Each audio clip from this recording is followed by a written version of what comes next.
Congressman Rodante Marcoleta. Deputy Maraming Speaker salamat po, Marcoleta, Mr. you're Chair. now recognized. Salamat po, Mr. Chair. Mr. Lopez, Magandang hapon po, Kong Marcoleta. magandang hapon po at salamat po at hanggang ngayon ay nabibigyan nyo kami ng pagkakataon. Masagot po ninyo ang ilang pang katanungan mula sa amin.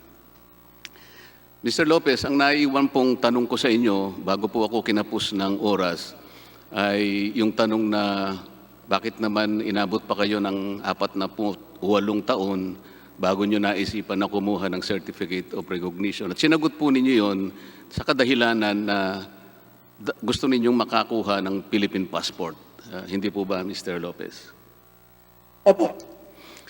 Kasi po, Mr. Lopez, pagka nga naman kayo ay nakakuha ng Philippine passport, dagdag pong kaginhawaan yun eh. Halimbawa po, kung kayo naglalakbay, halimbawa galing kayo sa Europa, uuwi kayo ng Pilipinas, doon sa return ticket po ninyo, i-require po kayo nung tinatawag na ICAO. Ito po yung International Civil Aviation Organization. Magkakaroon pa po ng konting alingas-ngasyon kung wala kayong Philippine passport eh. Sa maraming paglalakbay ninyo na inamin ninyo, kailangan nyo talaga yung Philippine passport para maiwasan itong ganitong mga alingas-ngas. Tama po ba yun, Mr. Lopez? Hindi ko po alam. I am not aware of the ICA. Isa pa po dahil sa Amerikano kayo, Mr. Lopez. Pangkaraniwan po kasi pag mga Amerikano pupunta sa ating bansa, hindi po kayo nangangailangan ng visa, hindi po kagaya ng mga Pilipino, talagang sakripisyo po para mabigyan ng visa. Kayo po bilang Amerikano, pangkaraniwan po wala kayong visa eh. Kaya lang, inamin nyo nung nakaraang pagtatanong, meron kayong nakukuhang balikbayan visa. Tama po ba yun, Mr. Lopez? Hindi balikbayan visa, but balikbayan stamp on your passport. Ano po yan, Mr. Lopez? Hindi po balikbayan visa, it is a balikbayan stamp. Balikbayan yung stamp nila sa immigration. So, ini-stamp po. Ano po yung pananatili po nyo sa bansa pag umuwi kayo? Ilang araw po, ilang buwan ang nakatakda kapag ka po kayo'y minarkahan? Kabilang po kayo sa mga iginagalang na pamilya ng lipunan. Meron po tayong tuntunin, kahit sino pong Pilipino ang mapanganak sa ibang bansa, tungkulin po nating i-report yun sa pinakamalapit na Consulate General Office, maski sa embahada ng ating bansa. Ang pinakamalapit pong embahada sa Boston, Massachusetts, ay yung embahada po ng Pilipinas sa New York. Ngayon po, palagay na po nating nakalimutan nila. Mr. Lopez, nung kayo po'y dumating sa inyong gustong gulang, gustong kaisipan, kahit na po huli na, pinapayagan naman po yun eh. Bakit hindi po ninyo iniulat sa pinakamalapit na konsulada ang pagkakasilang ninyo sa Amerika?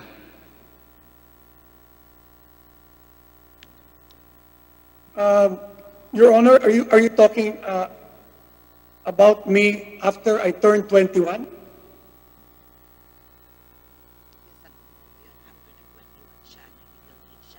Nasa sa inyo po yun kung napalagay po rin. Meron po kasing mga bata na kahit na 8 taon lang, alam na po niya yung dapat niyang gawin. Merong 18, merong late bloomer.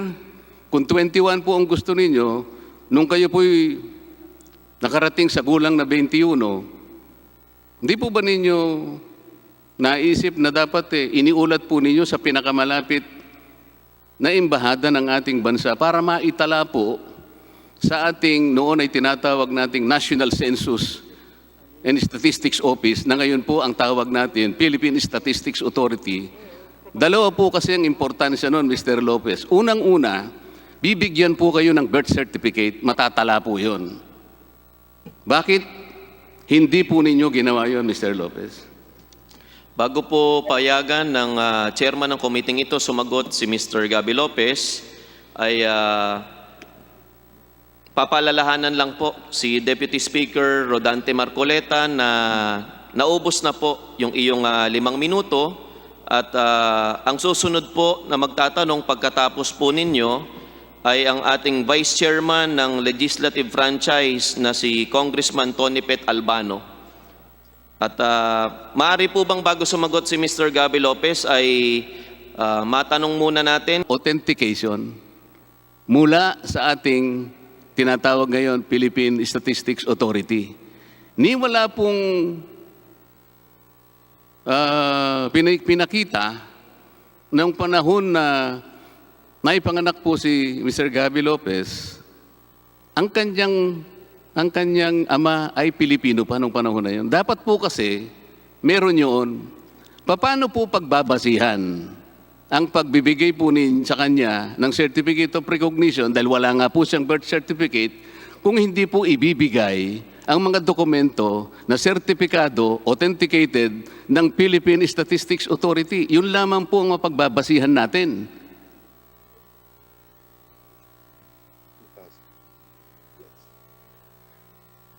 Kasi po, ito po Ganito po yun. Hindi, sandali po. Kung hindi po nakaligtaan ng kanyang mga magulang, at ganun din si Mr. Gabby Lopez, wala po sanang pagtatalo sapagkat meron po siyang birth certificate. The most laudable conclusion po dito, attorney, parang yung mga magulang ni Mr. Gabby Lopez at saka siya, mukhang ayaw naman nilang magpa-recognize bilang isang Pilipino. Sapagkat hindi nila inireport. Hindi po kasi kapani-paniwala, attorney, panganay po kasi si Mr. Gabby Lopez. At maski tingnan po ninyo sa mga larawan, nung siya pa'y bata-bata, maganda lalaki po. Sa tuwa po ba ng magulang, kaya nakalimutan niyang, importante po yun, panganay yun eh. Pag napanganak po ang anak ninyo, hindi po niyo malaman ang kaligayahang nasa loob ninyo eh. Kailangan po matala sa gobyernong Pilipino. Alam mo, abogado po kayo eh. Yung certificate of birth, yun po yung conclusive proof. Sasabihin po natin, attorney, under the 1935 Constitution, Pilipino ang pangalan niya, Jus sanguinis, di ba?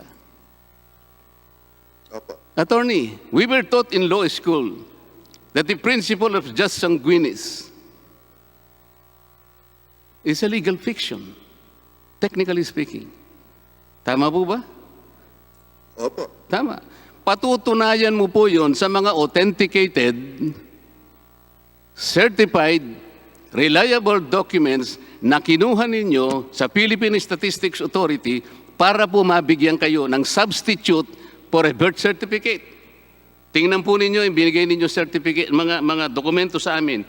Ni isa, attorney, wala pong certified, wala pong authentication. Paano po kayo nagkaroon ng certificate of recognition? Kayo na po ang sasagot sa taong bayan. Tutuloy na lang po ako sa ibang mga tanong. Mas importante po ito. Salamat po, attorney. Salamat po. Isang paliwanag lang po kung pwede, Congressman. Hindi po. Ayos na po yun. Maiksi po. Ayos na po yun. Ayos na po sa amin yun.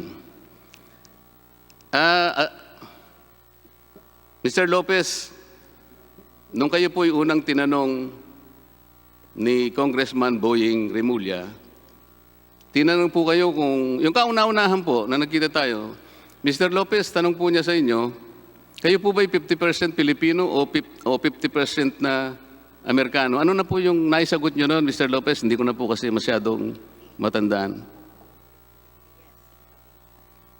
Hindi ko din maalala yung sagot ko. Hindi. Your Honor. May I go for the records? Ano po? Yes po. Sa mga tweet, kalahati po Pilipino, kalahati naman Amerikano. E di, parang lamangan. Walang lamangan po, Mr. Lopez, di ba? Hindi po. Hindi po. Ano na po yung sagot nyo? I am 100% Filipino. Ano po? I am 100% Filipino. 100% American lang po kayo? Pilipino. Paano po yung... sandali. Mr. Lopez, ang sagot nyo, you were 100% Filipino and 100% American. Yun po ba? Hindi po. Ano po yung sagot nyo? The issue of dual citizenship is merely a technical issue. In terms of substance, in terms of allegiance, I am 100% Filipino po. Ownership and management of mass media shall be limited to citizens of the Philippines or to corporations, cooperatives, or associations wholly owned and managed by such citizen. Malinaw na malinaw po na itinatadhana ng ating saligang batas ng pag-aari ng mass media ay dapat sa Filipino citizens 100%. Pangalawa, nais ko pong bigyan diin. Next slide, please. Yung kasunod sana.